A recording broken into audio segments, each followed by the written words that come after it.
ورقہ اسی کو لکھتے تھے۔ وہ بہت بوڑھے ہو گئے تھے، یہاں تک کہ ان کی بینائی بھی رخصت ہو چکی تھی۔ حضرت خدیجہ رضی اللہ تعالی عنہا نے ان کے سامنے آپ کے حالات بیان کیے اور کہا کہ اے چچا زاد بھائی، اپنے بھتیجے محمد صلی اللہ علیہ وسلم کی زبانی ذرا ان کی کیفیت سن لیجئے۔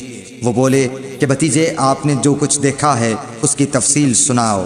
چنانچہ آپ صلی اللہ علیہ وآلہ وسلم نے از اول تا آخر پورا واقعہ سنایا، جسے سن کر ورقہ بے اختیار ہو کر بول اٹھے کہ یہ تو وہی ناموس معزز رازدان فرشتہ ہے جسے اللہ نے حضرت موسیٰ علیہ السلام پر وحی دے کر بھیجا تھا۔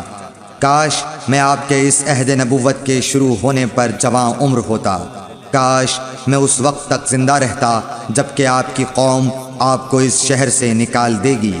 رسول کریم صلی اللہ علیہ وآلہ وسلم نے یہ سن کر تعجب سے پوچھا کہ کیا وہ لوگ مجھ کو نکال دیں گے، حالانکہ میں تو ان میں صادق و امین و مقبول ہوں۔ ورقہ بولا، ہاں یہ سب کچھ سچ ہے، مگر جو شخص بھی آپ کی طرح امر حق لے کر آیا لوگ اس کے دشمن ہی ہو گئے ہیں۔ اگر مجھے آپ کی نبوت کا وہ زمانہ مل جائے تو میں آپ کی پوری مدد کروں گا۔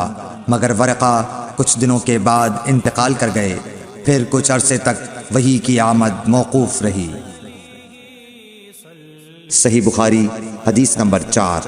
حضور اکرم صلی اللہ علیہ وآلہ وسلم نے وحی کے رک جانے کے زمانے کے حالات بیان فرماتے ہوئے کہا کہ ایک روز میں چلا جا رہا تھا کہ اچانک میں نے آسمان کی طرف ایک آواز سنی، اور میں نے اپنا سر آسمان کی طرف اٹھایا۔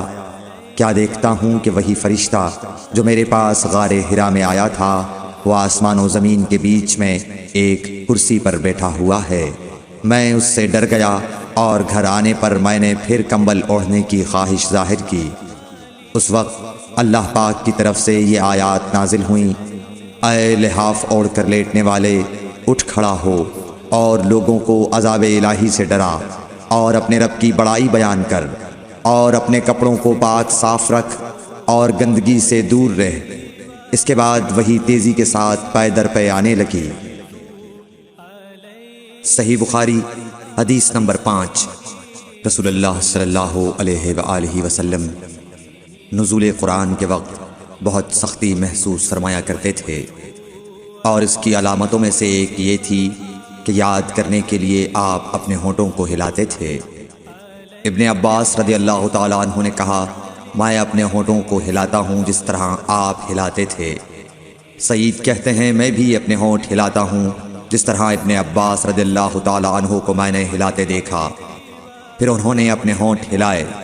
ابن عباس رضی اللہ تعالیٰ عنہ نے کہا، پھر یہ آیت اتری کہ اے محمد، قرآن کو جلد جلد یاد کرنے کے لیے اپنی زبان نہ ہلاؤ، اس کا جمع کر دینا اور پڑھا دینا ہم